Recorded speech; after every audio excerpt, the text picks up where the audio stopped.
नमस्कार दर्शक बंधु सत्य शांति मार्गदर्शन यूट्यूब चैनल को आपण मानक हार्दिक स्वागत। प्रिय भगवत प्रेमी दर्शक बंधु 20 तारीख सोमवार दिन हेउची पवित्र अक्षय तृतीया। विशेष रूप से यही दिन आपण करिथिबा प्रत्येकटी कार्य आपणको निश्चिंत सक्सेस प्रदान करिवो। प्रिय दर्शक बंधु आपण एही परम पवित्र दिन रे दुईटी सुखिला नाली लंकारे सुताटी गुड़ाई दियंतु। आपणकर शत्रु आपणक पाखरे हाथ जोड़ी ठिया हेबो। देखिबे प्रिय दर्शक बंधु आपण सेही दुईटी नाली लंकार महागुप्त उपाय करि साइला परे माने दुईटी नाली लंका को एका संगरे बांधिबा क्षणी ही आपणक शत्रु आपणक पाखको आसी क्षमा भिक्षा करिवो। एवं सबुठु बड़ विस्मयकर कथा हेउची कोन जानिचंती आपण एही गुप्त सुखिला अलंकार उपाय अक्षय तृतीया रे करिदेबा क्षणी माने अक्षय अनंत जाकी अभेद्य एही दिन आपण करिथिबा प्रत्येकटी उपाय केबे भी खंडन हुए नाही। आ विशेष रूप रे एही नालीलंकार उपाय अक्षय तृतीया माने 20 तारीख सोमवार दिन आपण जदि करि नेउछंती तेबे निश्चिंतरु निश्चिंततर आपणकर शत्रु आपणଙ୍କୁ देखिकी थरिबाकू लागिवो। सीए आपणଙ୍କ प्रति किछि करिबा तो दूरर कथा करिबा पई भाबी भाबी ता पई एक बड़ चैलेंज होई जीवो एवं ता भितरे थिबा समस्त अहंकार ऑटोमेटिक दूरेई जीवा सहित सीए आपणଙ୍କ पाखको आसी क्षमा याचनार भिक्षा अवश्य मागिबो। आउ सीए सतचेष्टा बलरे मध्य आपणଙ୍କୁ केबे भी नुह आज्ञा दुख कष्ट जंत्रणा अन्याय जहाँ भी किछि आपणଙ୍କ प्रति आपणଙ୍କ विरुद्ध रे सब षडयंत्र करुथिला ताहा करिबा बंद करिदेबो। प्रिय दर्शक बंधु एही महागुप्त उपायटी को अक्षय तृतीया दिन आपणଙ୍କ स्वयं आपण निज घरे आपण निजे आज्ञा हाँ ठीक सुनिले आपण निजे ही आपणଙ୍କ गृह रे एकांत रे रही आराम से करि परिबे। जेउ गुप्त शत्रु माने कि आपणଙ୍କର चतुर्दिगे रे अछंती जेउ शत्रु माने कि आपणଙ୍କର पिछा छाड़ू नांती जेते भी शत्रु थांतु ना काहेकि सेमानंकर पार्टी ऑटोमेटिक बंद होई जीवो। एवं जेते भी शत्रु आपणଙ୍କର थिले मध्य प्रथम कथा जानि रखंतु शत्रु भितरे शत्रु एही गुप्त शत्रु जहा कि अत्यंत भयंकर आज्ञा। एही गुप्त शत्रु माने अन्य आगरे आपण उपस्थित थिला बेले आपणଙ୍କର उच्च टेक रखी कथावार्ता करिथांती आउ सेही क्षणी जदि आपण पळै आसुचंती आपणଙ୍କ विरुद्ध रे आपणଙ୍କର विपक्ष व्यक्ति विशेष आगरे आपणଙ୍କର विरुद्ध रे सब गप करिथांती। एमानंकु कहंती गुप्त शत्रु जा कि शास्त्र एमानंकु विवेचना रे गोटे माने देइछि जे गुप्त शत्रु बोली एमानंकु कहा जाय। आउ एई गुप्त शत्रु माने विषधर साप ठारू भी आज्ञा अत्यंत भयंकर। मने रखि थांतु सी जेमिति का शत्रु हेउना काहेकि तार मुंह तोड़ जवाब एई नाली सुखिला लंका ही सेमानंकु देई देबो। माने सेमाने प्रयोग करुथिबा प्रत्येकटी शक्तिर मुंह तोड़ जवाब तार 10,000 गुणा सेमानंक उपरे ही प्रयोग हेबो। एही नाली लंकार उपाय परे परे देखिबे दर्शक बंधु सेमाने आपणंकु कोन काहांकु भी जो व्यक्ति की धर्म मार्गी व्यक्ति थिबे सेमानंक ऊपर को आखि देखै कि चाहि भी पारिबे नाही तांको भितरे सेतिकी आउ सामर्थ्य नथिबो। प्रिय बंधुगण ये हेउची घोर कलिजुग आउ खास सेति पई तो मित्रता भाव बहुत कम एवं शत्रुता भाव समस्तंक भितरे बहुत अधिक रूप रे रही थाए। आ विशेष भाव रे जो माने कि विशेष रूप रे जो माने कि धर्म मार्ग रे अछंती सेमानंकर शत्रु निश्चिंतरु निश्चिंततर अत्यधिक वृद्धि पाउछंती। आउ खास करी दर्शक बंधु मु आपनकु वीडियो प्रारंभ रु कहि रखुची आपण माने जदि धर्म रे अछंती न्याय रे अछंती नीति रे अछंती तेबे जाई एई प्रयोगटी को आपण आपणांतु। जदि आपण अधर्म मार्ग रे अछंती एही उपायटी को करिवा पई आपण सतचेष्टा करूचंती तो निश्चिंतर निश्चिंततर एहा कोनोसी भी कार्य करिवो नाही तत्सहित आपणଙ୍କର ही क्षति करिवो। तेबे दर्शक बंधु एही उपायटी को आपण माने प्रथमे पुंखानुपुंख जानिबा पई पड़िबो। तेबे आपण माननकु एतिक रिक्वेस्ट आपण माने वीडियोटी को जदि देखिबा पई आसीचंती तो प्रारंभ रु शेष पर्यंत अवश्य देखंतु। आउ हां आपण जदि नुवा करी आसीचंती तेबे हमर एही सत्य शांति मार्गदर्शन यूट्यूब चैनल को आपण माने सब्सक्राइब करबा को आदौ भी भूलंतु नाही। तत्सहित वीडियोटी को गोटे लाइक करंतु शेयर करंतु कमेंट बॉक्स रे हर हर महादेव अवश्य लिखंतु। प्रिय दर्शक बंधु, यही उपायटी एते भी कष्ट नुहे जहाँकि आपणଙ୍କୁ एक कष्टसाध्य परीक्षा हेबो। एहाकू अत्यंतरु अत्यंत साधारण व्यक्ति भी मध्य जणे करि परिबे। आउ एहाकू आपण केवल अक्षय तृतीया सोमवार 20 तारिख दिन आपण निजे आपणଙ୍କ गृहरे बसी एकांत भावरे आपण एहाकू करि परिबे। आउ आपणଙ୍କର सेही अत्यंत भयंकर शत्रु तार 7 जन्म 14 पुरुषरे भी मध्य आपणଙ୍କ सहित शत्रुता करिबाकू आदौ भाबी भी पारिबो नाही। भाबिबा तो दूरर कथा, चिंता भी मध्य करि पारिबो नाही। एहाकू मु 110% लिखिकी रखि दउची। आ विशेष रूप रे प्रिय दर्शक बंधु, एही कारीगरी विद्या को आपण आदौ भी हाथ छड़ा करंतु नाही कि एही महासंयोग माने अक्षय तृतीयार एही महासंयोग तत्सहित नालीलंकार उपाय आपणଙ୍କ निमित्त एक बड़ सुवर्ण सुयोग। काहे कि ना एही नालीलंका जहाँकि एक पंथी कारिगा पुस्तकरू यह आसीअछि। जदि आपण माने एही महासिद्ध जोगीपंथ कारिगा पुस्तकरू आसीथिबा एही गुप्त महा उपाय को आपण विधिवत आचरण तत्सहित पालन करूचंती, तेबे दर्शक बंधु आपण लेखिकी रखि दियंतु। आपणଙ୍କର शत्रु तिल तिल कांदिब। देखंतु दर्शक बंधु, मु आपणଙ୍କୁ गोटिए छोटिया कथाटी कहि रखुची। एई छोटिया कथाटी छोट हेइथिले मध्य एहा आपणଙ୍କ निमित्त अत्यंतरु अत्यंत गुरुत्वपूर्ण। कोन सेई कथाटी देखंतु, आपण माने कोन करूचंती ना प्रत्येक व्यक्ति विशेष ऊपर को आपण सडनली माने विश्वास करि जाउछंती।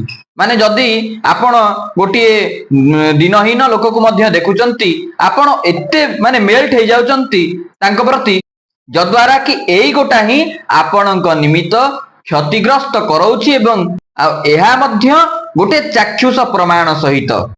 सेइथिपई आपण मने रखितांतु, जे जहा कहउचंती आपण जो एकमत हे जाउचंती तांको कथारे आपण ए भूल को आदौ भी करंतु नाही।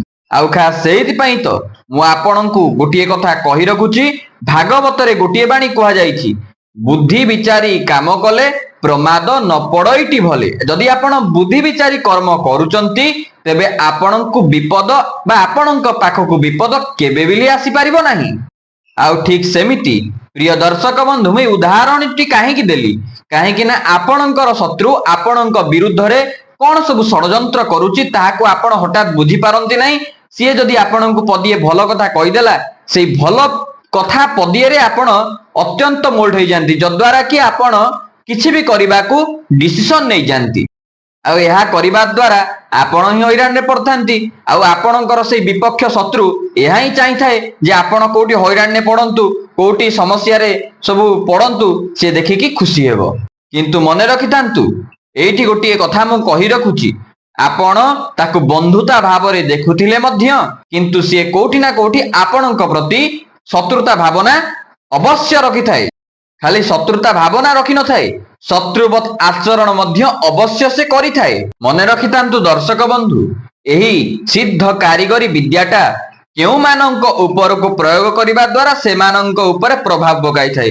प्रथम कथा, जदि आपण न्याय रे अछंती, धर्म रे अछंती, जदि आपणकर विपक्ष शत्रु जे कि आपणक कोर्ट कचेरी रो द्वारस्थ करैछि, जमी जमा ऊपर भयंकर स्थिति समस्या उपजेछि, किंबा आपणक कोनोसी तंत्रजनित क्रिया आपणक ऊपर प्रयोग करूअछि, विशेष रूप रे जदि आपणक किछि माने देखिकि ईर्षा करूअछि, एमतिका बहुत किछि जाकि समस्या रही। एही समस्त समस्यार एही उपाय, एही समस्त समस्यार समाधान हेउची एही नालीलंकार उपाय, जाहाकु कि आपण अक्षय तृतीया 20 तारिख सोमवार दिन अवश्य करिनेबार अछि।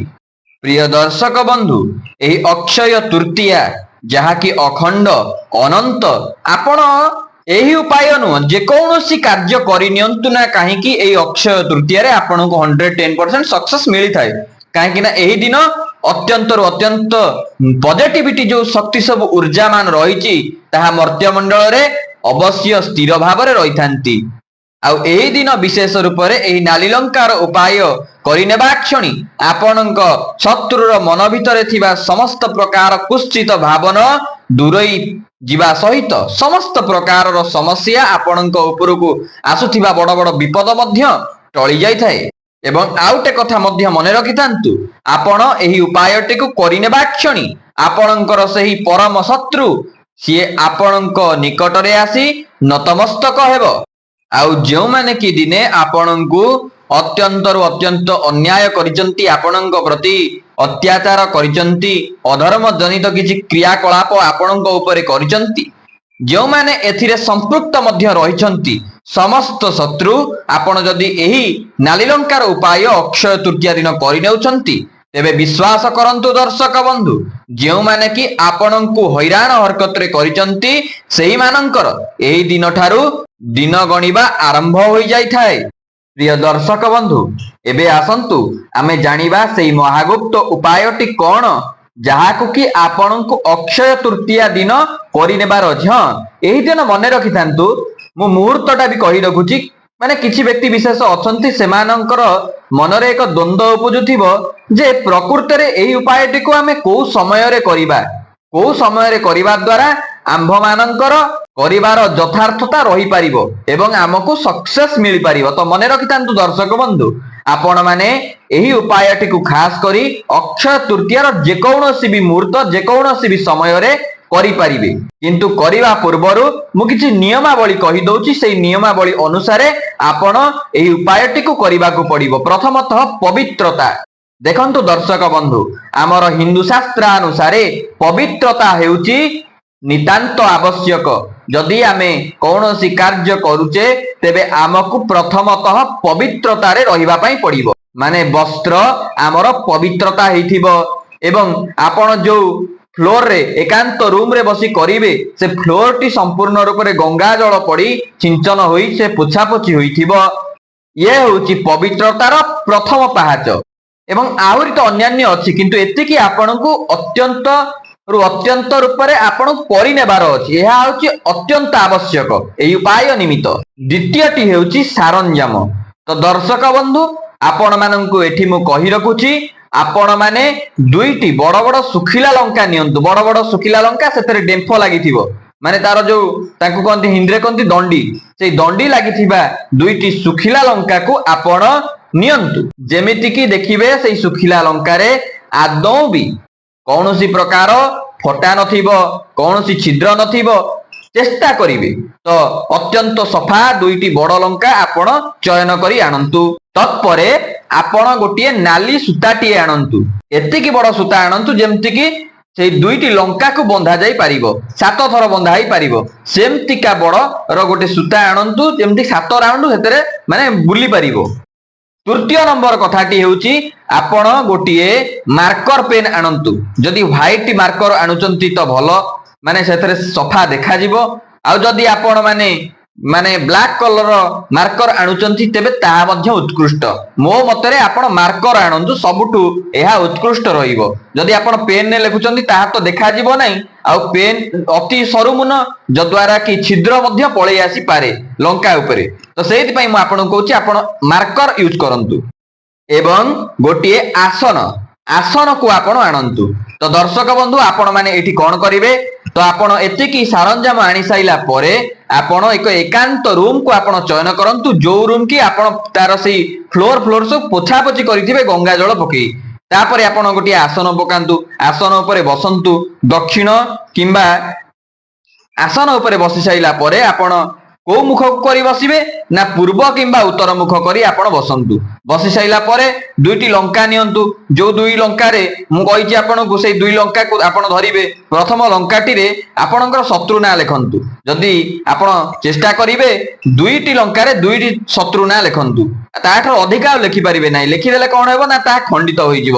ସେଥିପାଇଁ ଯଦି ଆପଣ ଦୁଇଟି ଲଙ୍କାରେ ଖାଲି ଶତ୍ରୁ ଲେଖି ଦେଉଛନ୍ତି, ତେବେ ଆପଣଙ୍କର ଜାଣତରେ ହେଉ କିମ୍ବା ଅଜାଣତରେ ହେଉ ଆପଣଙ୍କର ସମସ୍ତ ଶତ୍ରୁକୁ ଏହା ଇଙ୍ଗିତ କରିଥାଏ। ତେବେ ଦର୍ଶକ ବନ୍ଧୁ, ଆପଣ ଦୁଇଟି ଶୁଖିଲା ଲଙ୍କାରେ ଦୁଇଟି ଶତ୍ରୁ ନାଁ ଲେଖନ୍ତୁ, ନଚେତ ଆପଣ ଖାଲି ଶତ୍ରୁ ବୋଲି ଲେଖି ଦିଅନ୍ତୁ। ସମସ୍ତ ଶତ୍ରୁଙ୍କୁ ଏହା ଇଙ୍ଗିତ କରିବ।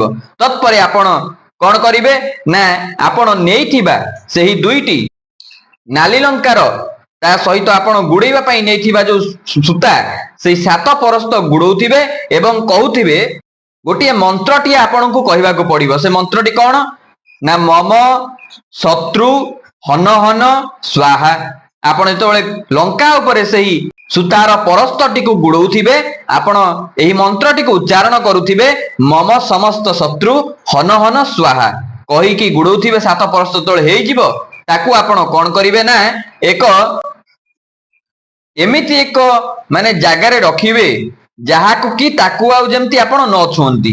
ମାନେ କୌଣସି ପଲିଥିନ୍ ହେଉ କିମ୍ବା କୌଣସି ପ୍ରକାର ଯେମିତି ଆପଣ ନେଇପାରିବେ। ମୋ କଥା ବୁଝିପାରୁଛନ୍ତି ନା? ଯେମିତି ଆପଣ ନେଇପାରିବେ, ଠିକ ସେମିତିକା ପଲିଥିନ୍ ଟିଏ ଆପଣ ଆଣିଥାନ୍ତୁ, ପାଖରେ ରଖିଥିବେ। ସେଇ ପଲିଥିନ୍ ଭିତରେ ଆପଣ କଣ କରନ୍ତୁ ନା ସେଇ ନାଲି ଲଙ୍କାରେ ଲେଖିଥିବା ଶତ୍ରୁ ନାମକୁ ତାହା ତତ୍ସହିତ ଆପଣ ସେଇ ପଲିଥିନ୍ ଭିତରେ ପକେଇ ଦିଅନ୍ତୁ। ପକେଇ ଦେଲା ପରେ ଆଉ ଲଙ୍କାକୁ ଆପଣ ଛୁଇଁବେ ନାହିଁ। ତା ପରଦିନ କରନ୍ତୁ, ନହେଲେ ସେଇ ଦିନ କଣ କରନ୍ତୁ, ଏକ ବହୁଥିବା ଜଳରେ ଆପଣ କଣ କରନ୍ତୁ, ସେହି ନାଲି ଲଙ୍କାକୁ ପକେଇ ଦିଅନ୍ତୁ। ପକେଇକି ଆସିଲା ପରେ ଆପଣ ସ୍ନାନ କରିକି ଆସନ୍ତୁ। ଆପଣ ଘରେ ସ୍ନାନ କରନ୍ତୁ। ସ୍ନାନ କରିସାରିଲା ପରେ ଆପଣ ଦେଖିବେ ଦର୍ଶକ ବନ୍ଧୁ, ଏଇ ଦିନ ଆପଣ କରିଥିବା କର୍ମ ଆପଣଙ୍କର କେବେ ବି ବିଫଳ ଯିବ ନାହିଁ। ଏହା ଆପଣଙ୍କୁ ନିଶ୍ଚିନ୍ତତର ଆପଣଙ୍କର ନିମିତ୍ତ ଏକ ବଡ଼ ସମସ୍ୟାର ସମାଧାନ ନେଇକରି ଆସିବ। ଆଉ ଆପଣଙ୍କର ଯୋଉ ଶତ୍ରୁ ଯିଏକି ଆପଣଙ୍କ ପ୍ରତି ଅନ୍ୟାୟ ଅତ୍ୟାଚାର ସବୁ ଅଧର୍ମ କାର୍ଯ୍ୟକଳାପ ଗୁଡ଼ିକ କରୁଥିଲା, ସେହି ଶତ୍ରୁ ଦିନେ ଆପଣଙ୍କର ମିତ୍ର ହୋଇଯିବ। ତେବେ ଦର୍ଶକ ବନ୍ଧୁ, ଏହା ଥିଲା ସେହି ମହା ଉପାୟ ଯାହାକୁ କି ଆପଣ ଅକ୍ଷୟ ତୃତୀୟା ସୋମବାର 20 ତାରିଖ ଦିନ କରିନେବାର ଅଛି। ତ ଦର୍ଶକ ବନ୍ଧୁ, ଆଜି ପାଇଁ ରହୁଛି ନମସ୍କାର। ଜୟ ଶ୍ରୀରାମ।